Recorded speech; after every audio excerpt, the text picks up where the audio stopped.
divorcio, las separaciones, las segundas nupcias han afectado a la máquina de la familia ideal que hoy recomponemos. Sin embargo, esta familia clásica, que parece remontarse al principio de los tiempos, ¿es realmente tan antigua? Por lo visto no. La familia. En la Edad Media, las mujeres traían al mundo un elevado número de niños, pero muchos de ellos no conseguían sobrevivir. Una mujer podía dar a luz a 8 hijos y perder la mitad de ellos. Los padres, sin embargo, se encariñaban con sus hijos a pesar de los riesgos de perderlos. Esto ha sido demostrado por Didier Lett, historiador experto en la infancia medieval, con sus investigaciones. Cuando hablamos de la familia medieval, creo que deberíamos olvidarnos de la idea de la familia que imaginamos en el siglo XIX, es decir, la familia clásica formada por un padre y una madre unidos de por vida y sin posibilidad de divorciarse y algunos hijos. Creo que es una familia que con toda seguridad se desestructura rápidamente a causa de la muerte, porque la muerte es omnipresente. Y en lo que se refiere a reestructuración, y los sociólogos de hoy en día hablan mucho de la familia reestructurada como fenómeno moderno, las familias reestructuradas de la Edad Media son muy numerosas, muy importantes. En aquel momento, la muerte suponía la desestructuración de la familia. Entre el 30 y el 40% de los niños viven con un adulto que no es su progenitor. Tanto hombres como mujeres pueden volver a casarse 2 o 3 veces tras la muerte de su cónyuge. La nueva pareja tiene más hijos en común. Los hijos del matrimonio precedente crecen entonces con un padrastro o una madrastra y ven nacer a sus medio hermanos o medio hermanas. En estas familias reestructuradas, las diferencias de edad pueden ser importantes tanto entre el hombre y la mujer como entre los hermanos y hermanas. La familia medieval cambia constantemente y sin duda es por esta razón que los nacimientos fuera del matrimonio no constituyen un problema. Se admite que un hombre pueda tener hijos con mujeres diferentes, concubinas o amantes. Los niños nacidos de estas uniones pueden ser bien aceptados. Guillermo el Conquistador, apodado Guillermo el Bastardo, conquistó Inglaterra al vencer en la batalla de Hastings. Fue un hijo ilegítimo, famoso por la gloria de sus éxitos. Del mismo modo, abandonar a un hijo significaba confiárselo a otra familia y no se vivía como un drama.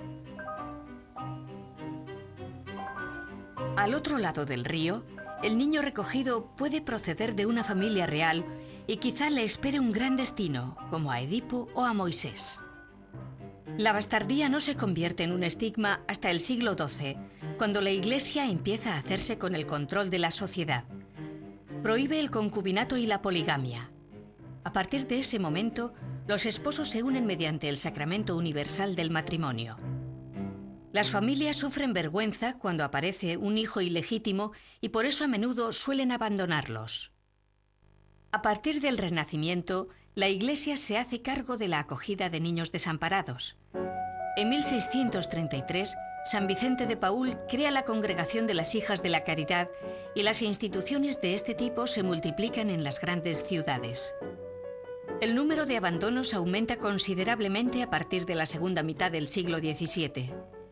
Iván Jablonka, historiador y experto en la infancia del siglo XIX, ha consagrado gran parte de su trabajo a los niños abandonados. Lo más sorprendente es que a partir de la segunda mitad del siglo XVIII, el abandono de niños, la curva de abandono de niños, aumenta de forma exponencial. La gran ola de abandonos va de 1750, más o menos, hasta la Guerra del 14, es decir, el gran siglo XIX. Es evidente que la miseria es una de las primeras causas de abandono en el siglo XIX. Como en el cuento de Pulgarcito, los padres abandonan a los hijos porque no tienen medios para hacerse cargo de ellos. Pero más que abandonarlos en el bosque, los confían a una institución, a menudo religiosa. En 1811, Francia introduce una novedad en los orfelinatos, el torno.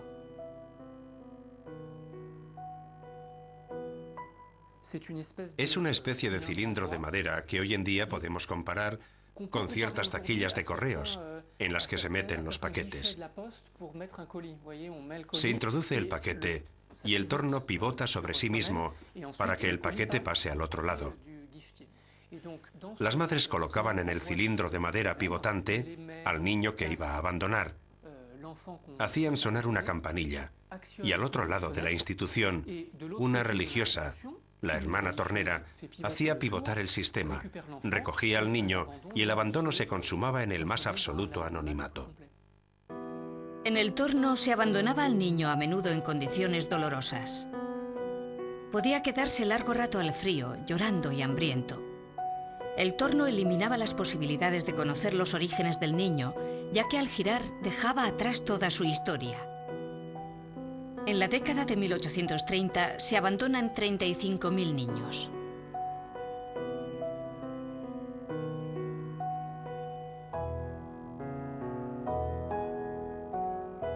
El Estado quiere regularizar esta práctica.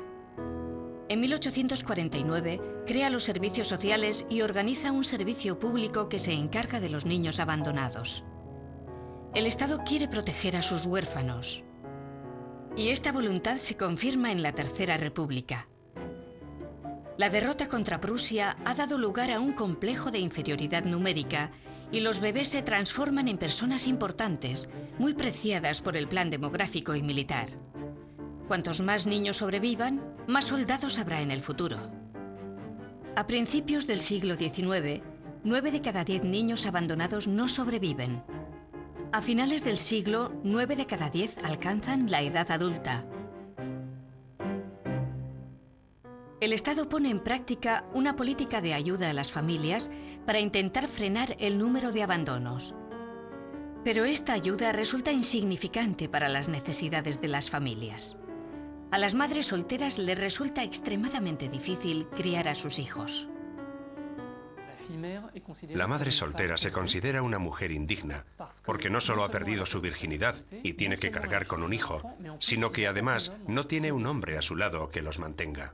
A las mujeres se les señala con el dedo, pero los hombres no tienen ningún problema porque el Código Civil de Napoleón prohíbe la búsqueda del padre y arrebata a las madres cualquier posibilidad de recurso. Solas e indefensas suelen verse obligadas a abandonar a sus hijos. Y lo hacen con gran sufrimiento. Las cartas que a veces se encontraban en los capachos de sus pequeños manifestaban esta pena. Una de las cartas más famosas es la de Camille Genet, la madre del escritor Jean Genet. En 1910 da a luz a su hijo.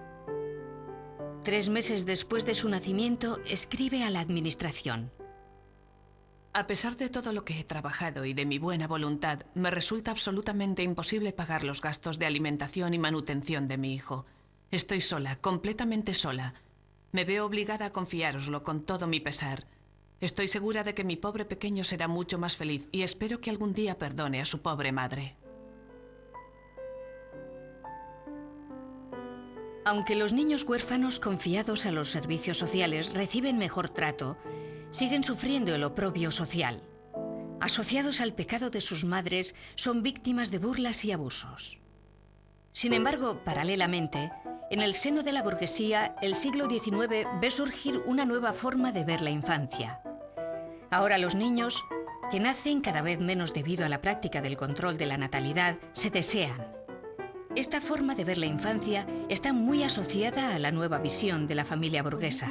En el siglo XIX, la familia se convertirá en una entidad formidable.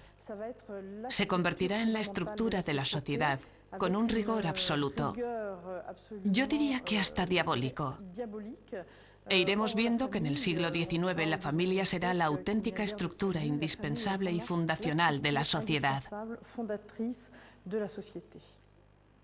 En el cuadro La familia Bellelí, Degas se revela como un agudo y lúcido observador de la sociedad. Pinta a esta familia burguesa rodeada de austeridad. Y efectivamente la representa aburrida. Para empezar tenemos al padre, que está presente y ausente al mismo tiempo, porque está de espaldas y no mira al pintor. Lo que más destaca es la majestuosidad de la madre, perfectamente erguida, y delante de ella su desdoblamiento, sus 2 hijas, que están vestidas de forma muy parecida, no con uniforme, pero sí de manera uniforme. Una de ellas es el vivo retrato de su madre y su aburrimiento, pero la otra niña parece reflejar una idea de libertad.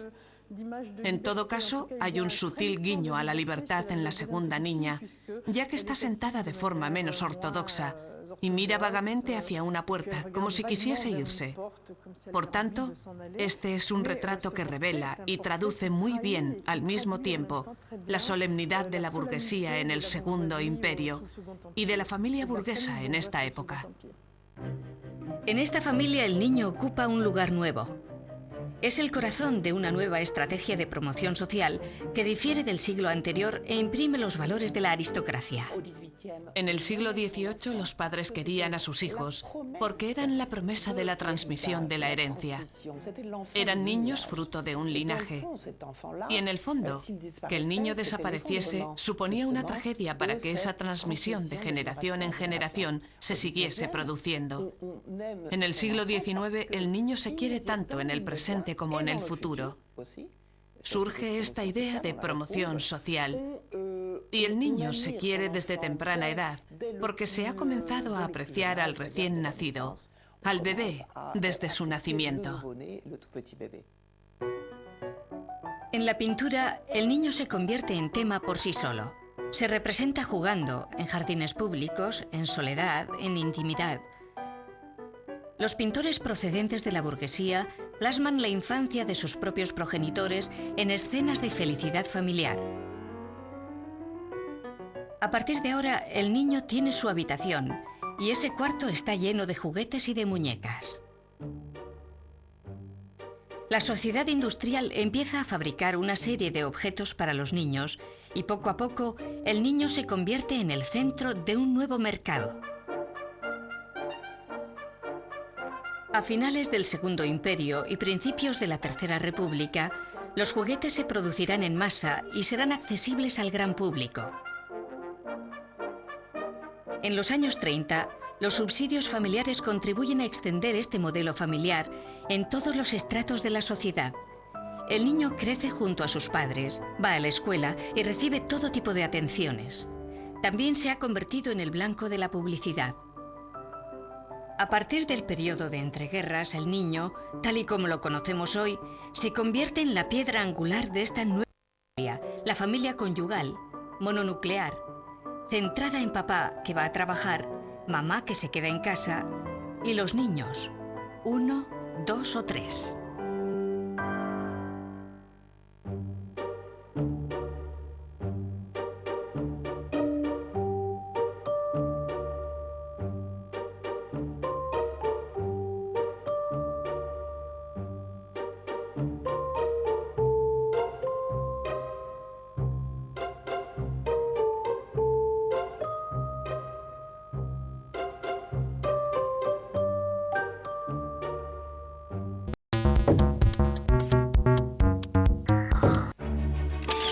Siempre estuvo rodeada de misterio. Todo el país conocía su existencia, pero solo unos pocos sabían quiénes formaban parte de ella. Su papel era fundamental para el dictador Salazar. Le permitía controlar qué noticias conocían los ciudadanos y cuáles no llegarían a saber nunca. La censura fue una de las señas típicas del salazarismo y jugaría un papel muy destacado a lo largo de la Segunda Guerra Mundial.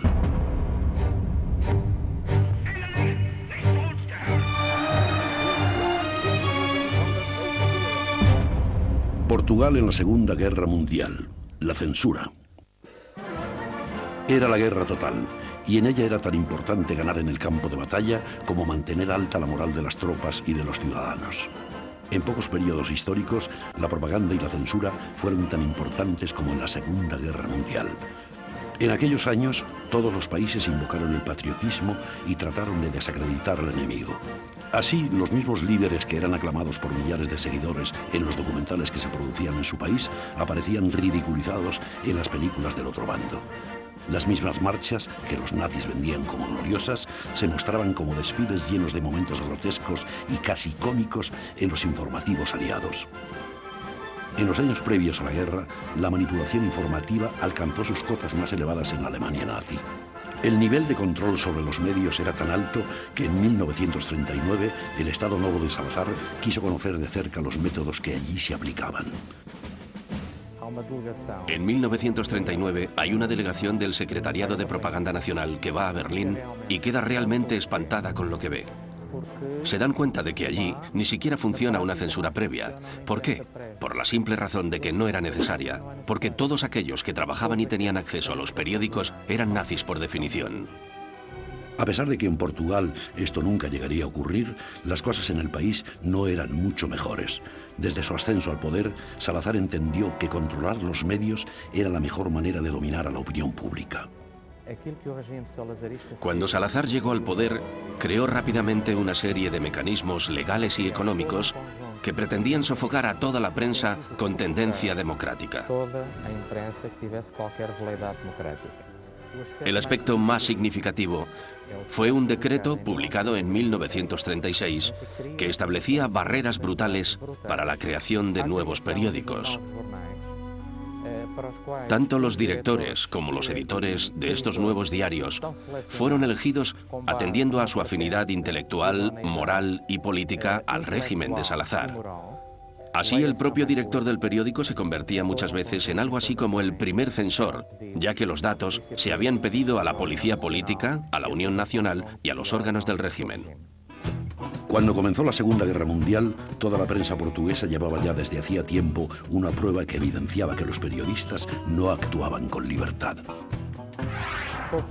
Todos los periódicos tenían un rectángulo donde se decía explícitamente que el periódico había pasado por la comisión de censura. Podía estar en la portada o en otra página. Sin embargo, a pesar de que los portugueses conocían bien la existencia de la censura, muy pocos sabían quiénes trabajaban para ella. Para el conjunto de la opinión pública, el mundo de la censura era forzosamente un mundo misterioso. Incluso la mayor parte de los periodistas, en los años 30, 40 y después, desconocían el nombre y la composición del aparato de censura. Pero, ¿quién formaba parte de este organismo en aquellos años? Hasta el final de la guerra, solo militares, sobre todo tenientes y capitanes, que trabajaban una parte del tiempo en la censura y la otra en los cuarteles. La censura decidía lo que se publicaba y lo que no. Cortaba textos, definía el enfoque que debía darse a los acontecimientos e incluso marcaba el porcentaje exacto que se debía dedicar a cada sección. Además, establecía sanciones para los periodistas que no acataban las directrices. En Portugal, nada se publicaba sin su supervisión. Todos los periódicos estaban obligados a enviar las tiras impresas de la noticia a la censura antes de que se publicara. Y a partir de ahí, naturalmente, el texto era cortado o aprobado. La Comisión de Censura jugó un importante papel en la Segunda Guerra Mundial. En aquellos años en los que Portugal se declaró neutral, se buscó que las noticias bélicas ocupasen un segundo plano y que se ofrecieran siempre de la forma que más convenía al régimen. Uno de los principales miedos de Salazar era que los comunistas pudieran ganar la guerra. Por este motivo, los periódicos evitaban cualquier tipo de alusión a las victorias del Ejército Rojo y subrayaban sus derrotas. El término Ejército Rojo no se podía utilizar. Había que decir Ejército Ruso. Rusia nunca se podía designar como Unión Soviética. El término estaba prohibido y sus éxitos en la guerra fueron siempre minimizados. Así, la idea de una Rusia que avanzaba victoriosa sobre la Alemania nazi se ocultó totalmente debido a la obsesión de Salazar de que el Estado alemán debía actuar como un escudo frente a la gran amenaza del comunismo.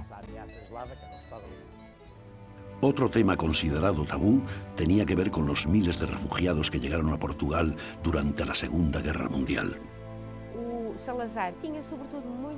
Salazar tenía mucho miedo de que los portugueses conviviesen con esos refugiados que evidentemente tenían otros valores, otros comportamientos y otras ideas políticas. Así que intentó que no se diera ninguna noticia relacionada con los refugiados. Una de las pocas excepciones a esta norma la encontramos en la Gaceta das Caldas.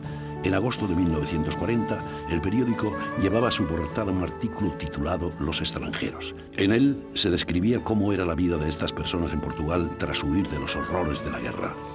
Sin embargo, en la misma página, otra noticia hablaba de dos refugiadas que, admiradas de la vida en las Caldas, lanzaban una recomendación al pueblo portugués. Decían: si quieren ser felices, conserven a Salazar. Por supuesto, en los años de la censura, la mayoría de los diarios jamás escatimaba elogios al líder. Sus discursos siempre eran brillantes, sus decisiones sabias y sus errores sencillamente no existían. Como tampoco existía la venta de wolframio a Alemania, con la que los nazis fabricaban armas u otros comportamientos considerados inapropiados. Durante el régimen salazarista, nadie se suicidaba. Alguien podía, eventualmente, caer de una ventana. De la misma forma, prácticas como la prostitución, a pesar de ser legal, no tenía lugar en la prensa. Durante la Segunda Guerra Mundial, también hubo noticias que el gobierno no quiso dar inmediatamente. Por ejemplo, se retiene durante algún tiempo la noticia de la caída de Mussolini. La retienen durante unos días.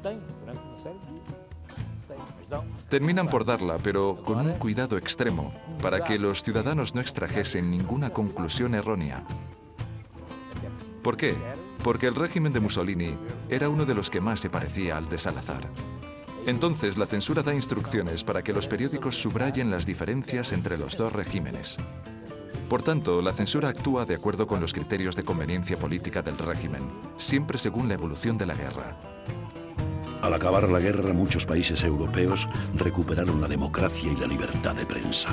Dos conceptos que, por motivos obvios, la censura prohibía elogiar y que los portugueses no disfrutarían hasta muchos años después.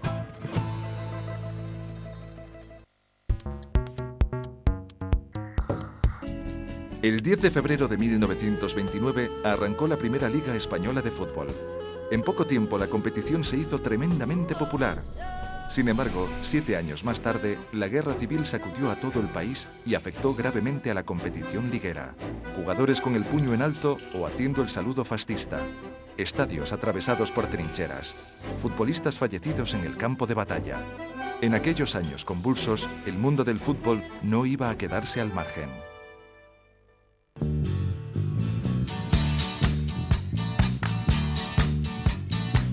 «80 años de la Liga Española.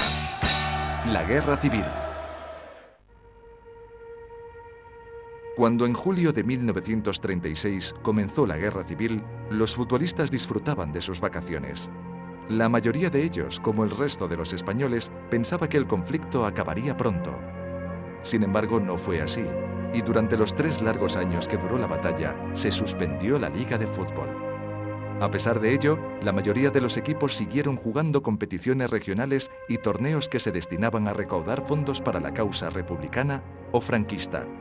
En una España políticamente dividida, pudieron verse imágenes que hoy resultan impactantes. Como por ejemplo esta, de los jugadores del Real Madrid con el puño en alto. O esta otra, de los de la aviación haciendo el saludo fascista. Ni una ni otra fueron una excepción en los campos españoles.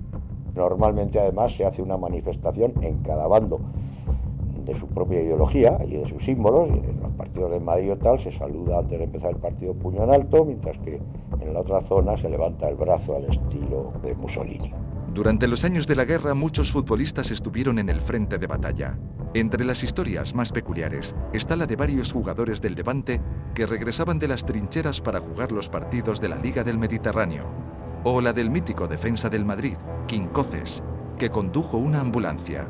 Pero también muchos futbolistas murieron en combate. El equipo más perjudicado fue el Athletic de Bilbao, aunque esta información casi nunca suele revelarse. De los 6 que murieron, 5 lo hicieron en las filas del ejército de Franco. Y por tanto solo uno, Lluís Rebaso, fue defensor de Bilbao, los Gudaris, y esas cosas no se suelen contar, porque políticamente hoy no es correcto. Pero el Athletic fue el más perjudicado. Algunos estadios también sufrieron los estragos de la guerra. El más dañado fue el del Oviedo, donde se excavó una trinchera que atravesaba de punta a punta el césped. Tras varios combates, el estadio quedó totalmente derruido. En abril de 1939 terminó la guerra y pocos meses después se reanudó la competición liguera. Aunque poco a poco se intentó normalizar la situación, la realidad era difícil. Y es que, durante la Guerra Civil, la política y el fútbol habían estado muy unidos. Quizás demasiado. En junio,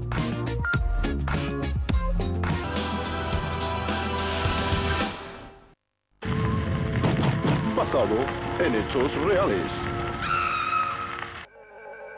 Victoria pírrica. La expresión tiene su origen en Pirro II, rey de Epiro, quien luchó y derrotó a los romanos en muchas ocasiones.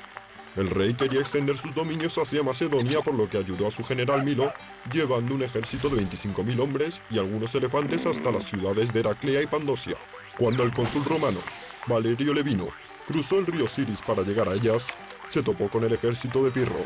Los elefantes causaron enorme sorpresa entre los romanos, que jamás los habían visto, y así el ejército de Pirro venció. Sin embargo, en la contienda murieron 7.000 soldados romanos y Pirro perdió 4.000 hombres y a sus mejores oficiales. Cuando le felicitaron por la batalla, el rey contestó: estoy perdido si consigo otra victoria como esta.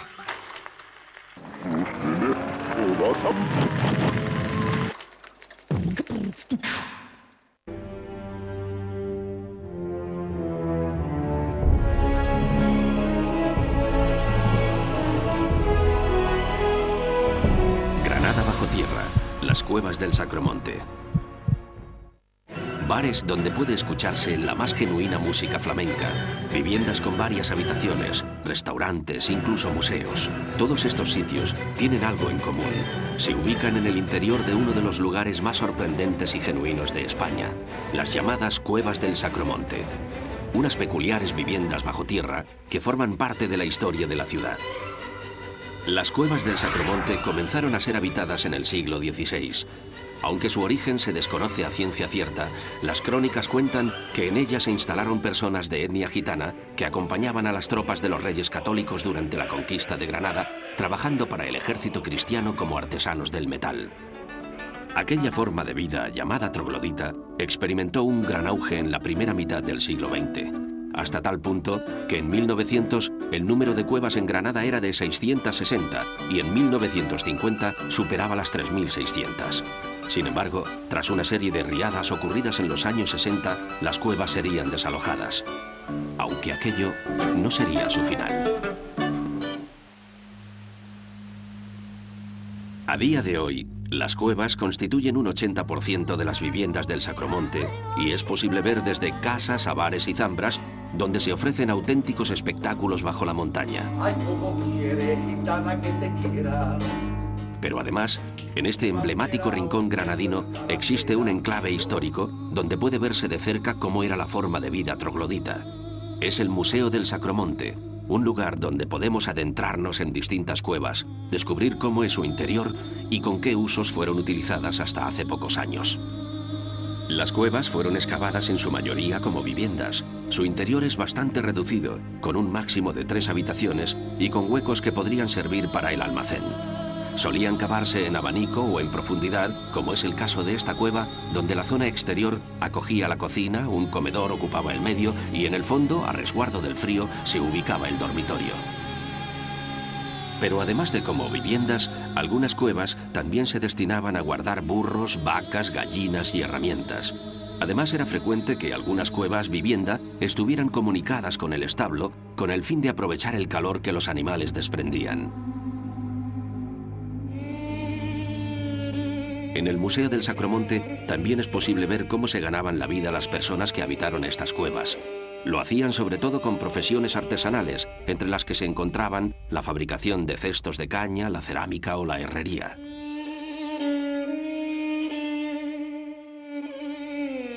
Al igual que otros muchos lugares de Granada, las cuevas del Sacromonte han estado rodeadas de leyendas durante mucho tiempo. La más conocida dice que cuando los reyes católicos entraron en Granada en 1492, muchos nobles musulmanes escondieron sus tesoros en este lugar antes de huir de la ciudad. Aquel hecho llevó a muchas personas al monte a la búsqueda de aquellos bienes. Con el paso del tiempo, nadie supo si era tan solo una leyenda o no, y si aquellos tesoros realmente aparecieron o siguen enterrados en algún lugar desconocido del Sacromonte.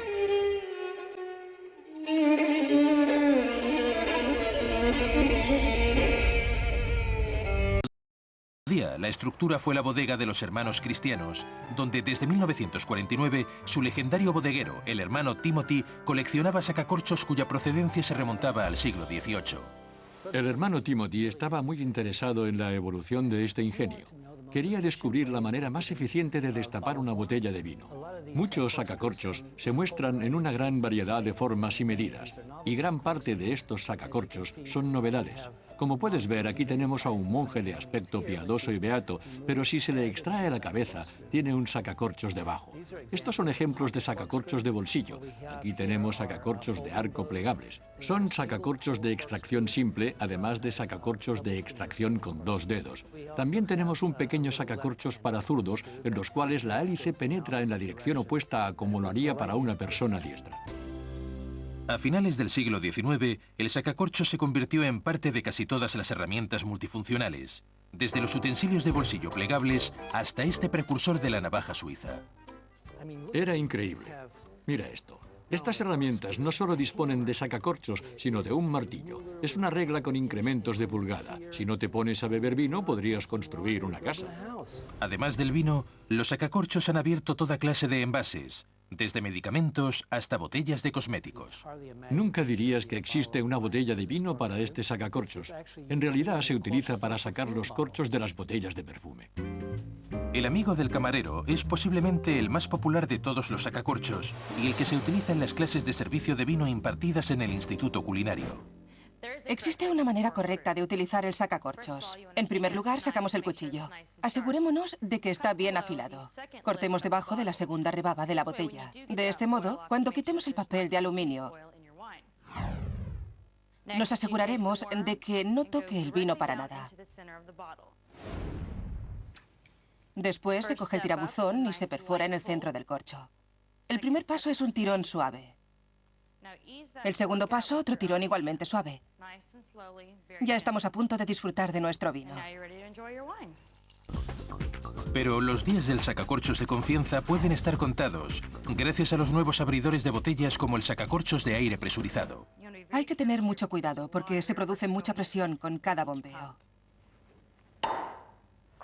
Los sacacorchos tienen un futuro precario. Cada día se envasan más vinos con tapones que no requieren sacacorchos.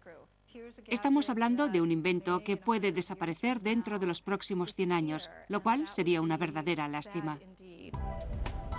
Mientras el futuro del sacacorchos puede parecer turbio, el paraguas es un ingenio consagrado que ha resistido las mareas del tiempo. El paraguas se introdujo hace 4000 años en la China, donde su principal utilidad era la de ofrecer sombra y proteger del sol. Los chinos también fueron los primeros en impermeabilizar sus paraguas usando capas de barniz y cera. En el siglo XVI, el paraguas se introdujo en Europa para dar sombra a las mujeres de hermosa piel y fuertes brazos. Todos los paraguas pesaban 4,5 kilos o más porque constaban del forro con una tela pesada y las pesadas varillas que estaban hechas de barbas de ballena. En 1852 se inventó la varilla de acero en forma encorvada que soporta la tela del paraguas. El peso disminuyó, por lo cual su popularidad aumentó tremendamente. Gary Durow, de Okemos, Michigan, es un experto en este ingenio. Posee una de las colecciones más importantes del mundo de paraguas antiguos. Tengo un centenar de paraguas. Creo que son un objeto coleccionable perdido y que hay muy poca gente que los coleccione. Algunos paraguas de Gary datan del siglo XVIII, y muchos de ellos ofrecen algo más que la mera protección de la inclemencia del tiempo, como este paraguas pipa alemán. Todos son ingenios en términos del mecanismo utilizado para hacer el paraguas. Pero lo que más me gusta son los paraguas utensilio, que significa que hacen alguna cosa. Este es mi paraguas utensilio preferido. Lleva un compás en el mango de marfil. Y si lo sacas, tenemos un telescopio de la largada del paraguas y con una óptica muy potente. y data de 1780 o 1800. Este es el paraguas pistola francés del 1880. Funciona de la siguiente manera. Al sacar el mango se puede cargar munición y seguramente sería de alto calibre, como el de una escopeta. Después se saca la férula para amartillar y disparar el arma. De este modo, para dispararlo, lo único que tienes que hacer es empujar el percutor para disparar. Este es otro de mis paraguas utensilio preferidos. Lo único que tienes que hacer es extraer su hoja de espada de 91 centímetros si tienes que protegerte. Los mangos de paraguas han ocultado tazas para beber, tabaqueras e incluso polveras de mujer. Este es mi paraguas más raro. Se le llama paraguas sirviente. El sirviente se colocaría en la espalda, bajo la lluvia o el sol, y la persona adinerada se situaba debajo mientras el sirviente lo llevaba así. Con el paso de los años, los paraguas han reducido su tamaño. Son más impermeables y más fáciles de abrir. Y es posible que los del futuro nos digan cuándo serán necesarios. El paraguas de previsión ambiental lleva un receptor inalámbrico construido en su interior que recibe actualizaciones del tiempo y destella cuando se espera lluvia. Posiblemente el único ingenio que ha vivido más vicisitudes que el paraguas ha sido la cremallera. Antes de la cremallera, los dispositivos de cierre de las confecciones variaban desde el botón al lazo. Más tarde, en 1851, Elias Howe, inventor de la máquina de coser, creó una ingeniosa alternativa. La bautizó el cierre continuo automático de ropa. Cerraba la ropa con una serie de pequeños broches que se unían al tirar de una cuerda, pero los errores de diseño desbarataron su popularidad. En 1914, el ingeniero sueco Gideon Sundback patentó una versión más funcional al aumentar en más del doble el número de dientes por pulgada, creando lo que llamó el cierre separable. La cremallera, tal como la conocemos, había llegado finalmente. Una cremallera está compuesta de dos filas opuestas de dientes, cada cual con un corchete y una indentación. Estas pistas se engranan cuando el mecanismo de cierre, conocido como pasador, estira de las dos filas de corchetes a la vez. Esto fuerza cada corchete en la indentación contrapuesta del lado opuesto, entrelazando los dientes con seguridad. Las cremalleras encontraron su primera utilidad abriendo y cerrando cosas como bolsas de tabaco y los chanclos. El icónico ingenio finalmente consiguió su nombre familiar en 1920, cuando la compañía B.F. Goodrich creó el término cremallera para anunciar una nueva marca de botas. Esas botas con cremalleras también nos aportaron otro argot popular. La flapper se ha convertido en un término asociado con las chicas de los años 20. Eran chicas modernas. Comenzaban a entrar en el mercado laboral y utilizar los transportes públicos, y calzaban unos chanclos que no siempre se ajustaban completamente. Por ello aleteaban, y se les acabó conociendo como a las flappers. Flap significa aletear. En los años 30 expiró la patente original para la cremallera, abriendo las compuertas de la industria de la confección. La cremallera evolucionó desde simples cierres de ropa a manifestaciones de moda decorativas y actualmente se encuentran en cualquier cosa, desde los trajes impermeables hasta los bolsos de mano. Fabricar un dispositivo tan pequeño y preciso como la cremallera requiere una maquinaria con poca tolerancia al error. La precisión es muy crítica. Algunas de las matrices miden 1 centenar de pulgada. Si nos desalineamos un poco, puede provocar que la cremallera se abra o que la cremallera sea demasiado ajustada y no funcional. La fábrica de cremalleras UCAN en Los Ángeles, California, fabrica una gran variedad de cremalleras, pero en América es una industria que pierde su vigor. Somos una de las últimas compañías de cremalleras que existen en los Estados Unidos. Muchas compañías se han trasladado a la China. La cremallera de sus pantalones seguramente proviene de una fábrica en Jiatou, en la provincia de Zhejiang. La capital de la cremallera produce la increíble cantidad de 199.558 kilómetros de cremalleras cada año. Mientras la cremallera está segura en el panteón de los ingenios de eficacia comprobada, los reparadores de alta tecnología como Mike y Matt en el club Stupid Fan no paran de crear nuevos ingenios, algunos incluso con inteligencia y actitud. Me has dejado abierto demasiado tiempo. Ciérrame. ¿De dónde provienen los ingenios? Algunos se desarrollan en laboratorios de investigación de empresas o de comités de expertos en alta tecnología, pero muchos otros provienen de orígenes más humildes. En un sótano de la abarrotada ciudad de Baltimore, en Maryland, Brent Farley, que se autodenomina el mejor inventor del mundo, sueña contar con el nuevo gran invento. Con el paso de los años, debo haber inventado unos 200 artilugios que considero válidos. El problema es que este tramoyista de 57 años todavía no ha vendido ni una de sus creaciones. Ello no ha postrado el ánimo inventivo de Brent. Parece que no tengo ninguna elección en lo que hago. Me siento completamente guiado. Busco las ideas cada día, donde quiera que puedan surgir. En algún lugar de la estantería hay espacio para un nuevo ingenio, y entonces es cuando me involucro en lo que hago. No quiero parecer un inventor pretencioso, pero apesto a imaginación. Sencillamente apesto. Muchos de los artilugios que Brent ha creado son herramientas que utiliza en el trabajo. Esto de aquí es el artilugio que llamo el 4 en 1.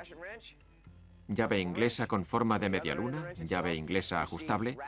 La otra punta de la llave admite carracas. También tiene un destornillador Phillips.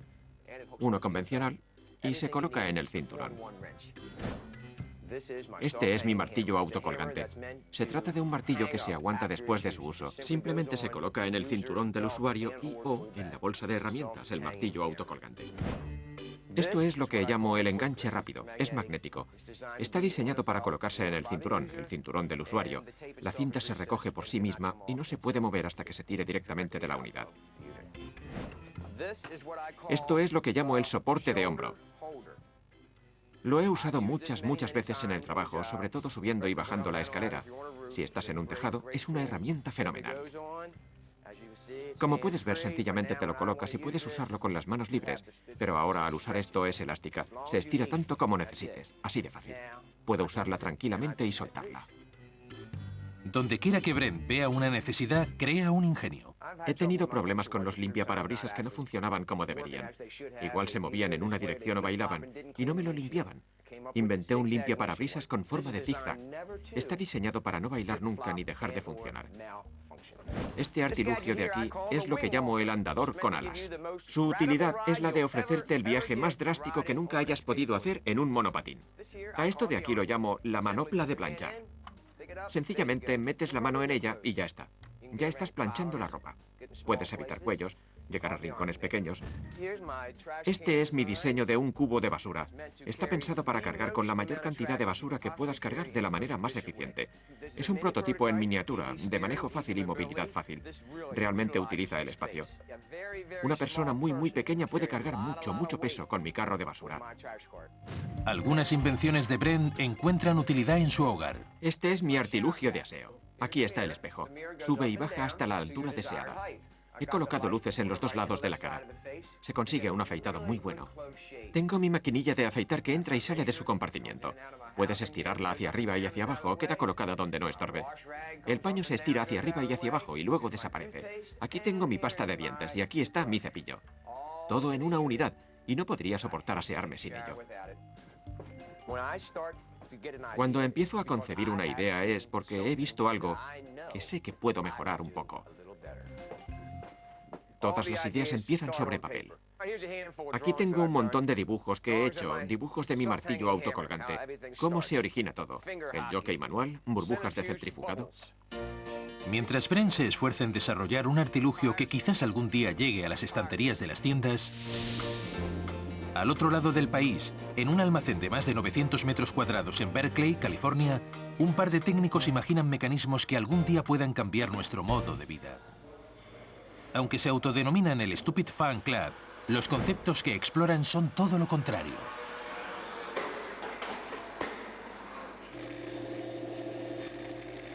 Es un centro de investigación donde construimos artilugios. Los artilugios tienen personalidad y nuestro objetivo es construir máquinas muy agradables de utilizar. Sencillamente les hablas y se convierten en tus amigas. Las máquinas se comunican entre ellas y harán lo que les ordenes.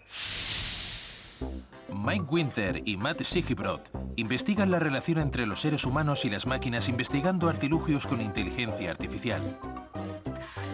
La clave para conseguir que los artilugios se relacionen con su usuario es programarlas con aplicaciones de reconocimiento de voz y sistemas de proceso de lenguaje que les permita obedecer órdenes de sonido.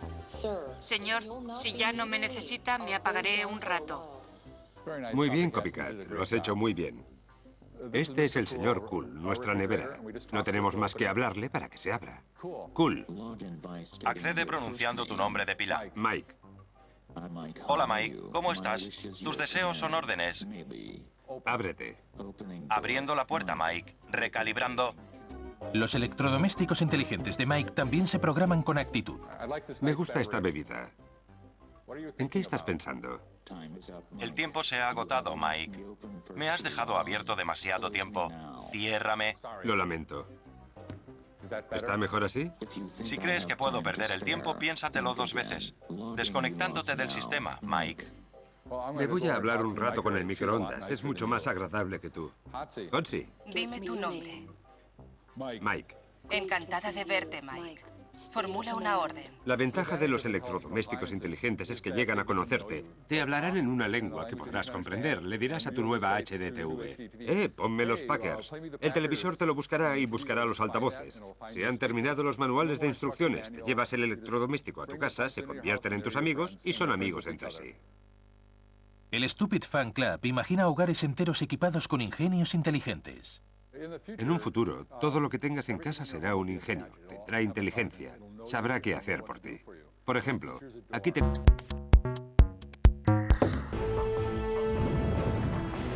Misiles antitanque guiados por láser. Naval. Gas sarín. Anthrax. Bombas nucleares. La actual tecnología de la guerra moderna hace posible sembrar la muerte y la destrucción en cualquier lugar del mundo con solo pulsar un botón. ¿Cuál es el origen de las armas modernas de destrucción masiva? La respuesta, la antigua Grecia. El origen de las cosas. La antigua Grecia, armas de destrucción masiva. El concepto de armas de destrucción masiva está muy presente en los mitos griegos. Todo comenzó con Hércules, el gran héroe griego que mató a la Hidra, la enorme serpiente venenosa de 100 cabezas. Cuando consiguió acabar con la Hidra, le cortó su cabeza inmortal. Después mojó sus flechas en el veneno del cadáver de la Hidra. Es una versión antigua del método de añadir sustancias letales a los misiles de largo alcance, como cabezas nucleares que aumentan exponencialmente el efecto de un arma convencional. El veneno de las flechas podría explicar también la pervivencia de otro mito griego, el de Aquiles y la legendaria Guerra de Troya. Aquiles era un gran guerrero, pero murió cuando una flecha le alcanzó en el talón. Si la flecha estuviese envenenada, explicaría por qué su impacto resultó letal. Los antiguos griegos también disponían de una gran variedad de cabezas letales, o lo que es lo mismo, puntas de flecha impregnadas con todo tipo de toxinas que extraían de medusas, cadáveres o plantas venenosas como el acónito. Este es el método que emplearían. Extraerían la raíz del acónito y la machacarían un poco con un mortero. A continuación, añadirían un poco de miel. Voy a poner la cantidad adecuada, eso es. La miel la añadían para que el veneno se compactase. Ahora lo aplastarían un poco para extraer todo el veneno de la raíz. Y a continuación mojarían la punta de la flecha en la mezcla y listo. Una cabeza preparada y lista para matar.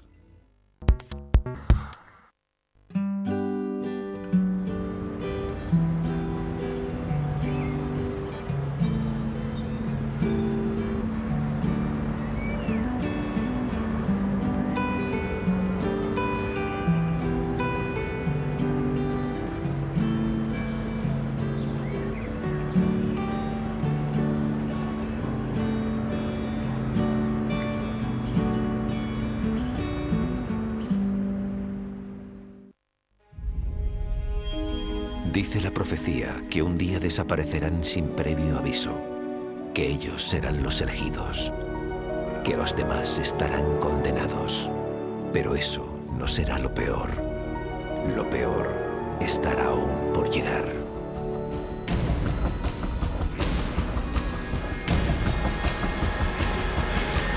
El rapto y la tribulación, en el efecto Nostradamus.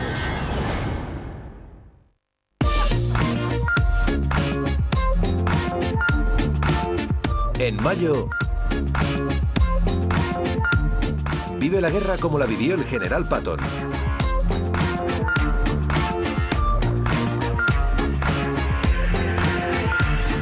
Analiza los enigmas más sorprendentes. Sumérgete con los piratas del siglo XXI. Prepárate para el comienzo del fin. Y no te pierdas los nuevos episodios de La Lucha de los Dioses.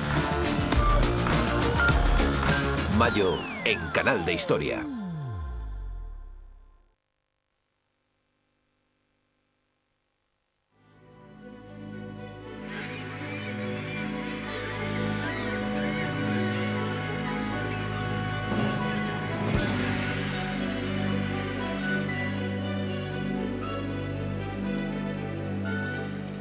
En el año 3300 antes de nuestra era, en los Alpes tiroleses de la frontera italo-austriaca, un hombre de 25 años, de 1,5 metros y 50 kilos de peso, murió desangrado por una herida de flecha en el hombro.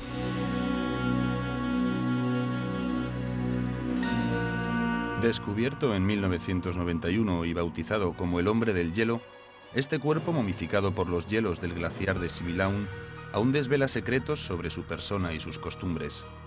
Le gustaba comer trigo molido y mordisquear huesos de ibex. En el transcurso de su vida, se había roto varias costillas, alguna de las cuales poco antes de morir. Sabía coser a la perfección y podía curar muchos de sus males y heridas con 2 tipos de fungi que le servían de botiquín.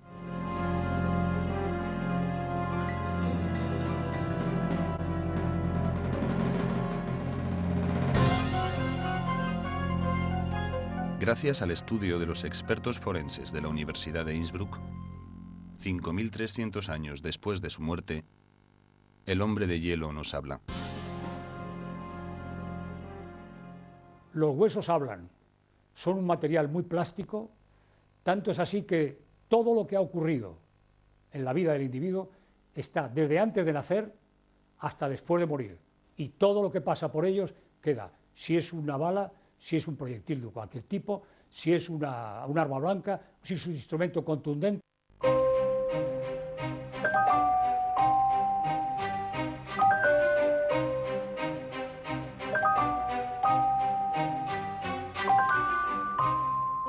En Francia está claro que el lugar de los niños no está en el trabajo, sino en los pupitres del colegio. Sin embargo, la ley que prohíbe poner a trabajar a los niños menores de 16 años no se puso en marcha hasta 1959. Los progresos industriales, lejos de mejorar la situación, han empujado a los niños al infierno. El trabajo de los niños. El mundo de la infancia siempre ha estado ligado al trabajo. Hasta el siglo XX, los niños siguen a los adultos en todas las actividades que realizan. Bajo el antiguo régimen, los niños enseguida tienen un papel muy importante. Traer hijos al mundo es fabricar brazos para la comunidad. Las familias pobres necesitan el trabajo de sus hijos. En las familias de campesinos, el niño acompaña a sus padres y efectúa con ellos los trabajos de la granja o del taller.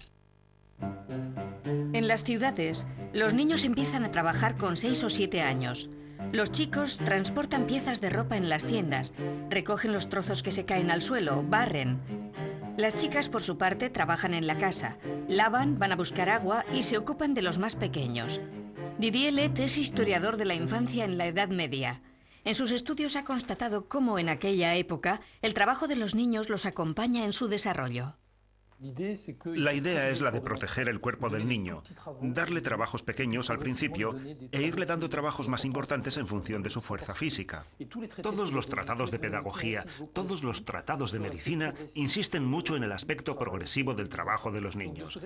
Por ese lado podemos decir que se cuida tanto al niño porque se teme que crezca mal, o no del todo bien. Así que se le protege en todo momento.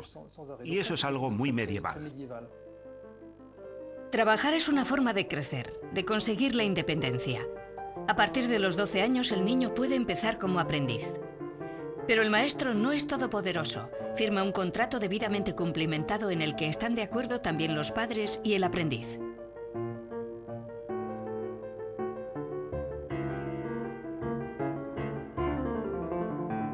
Con la revolución industrial, el siglo XIX pierde bruscamente la idea de que hay que proteger a los niños.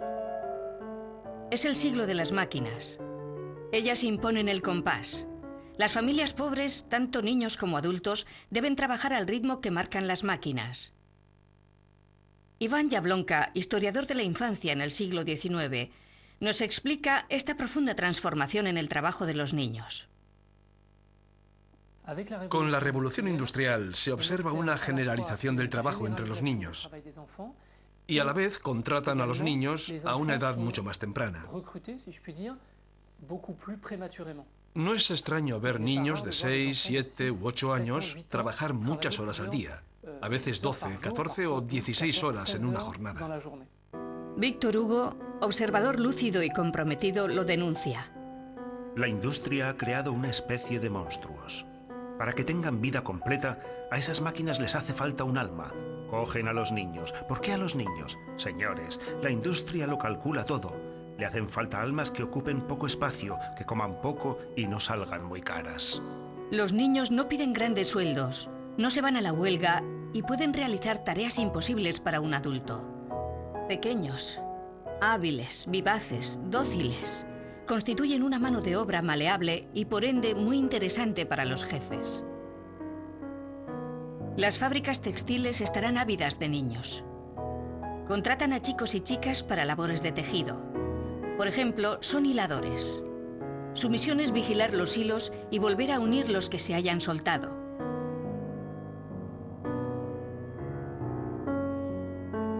¿Por qué captar a niños para esto?